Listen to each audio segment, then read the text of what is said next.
Magandang tanghali, kumusta po? Narito po ulit ang update natin para sa lagay ng ating panahon.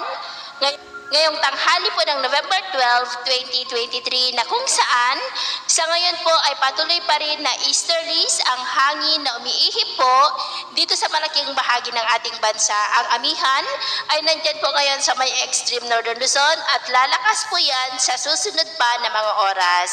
Samantala, sa labas naman po ng ating PAR ay may dalawang LPA na nga na nabuo at tinawag ang mga ito na Invest 95 at Invest 96W.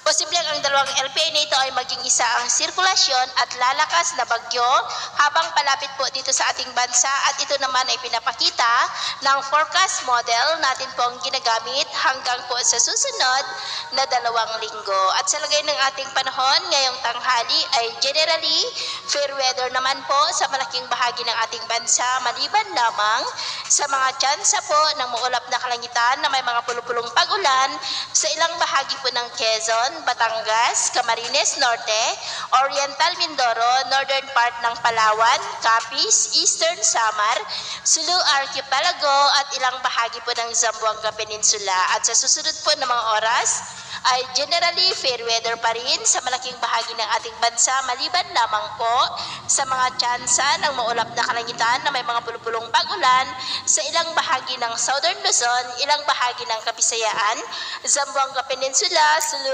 Archipelago, Northern Mindanao at Sorsogon. Kaya kung lalabas po tayo sa ating mga tahanan ay ugaliin po natin lagi ang magdala ng kahit anong panangga natin sa init ng araw at proteksyon na rin po sa mga biglaang buhos ng ulan. At sa atin naman pong mga baybayin, wala naman po tayong nakataas na anumang gale warning signals, pero iba yung pag-ingat lamang po kung papalaod tayo para mas makaiwas sa mga sakunang pangkaragatan.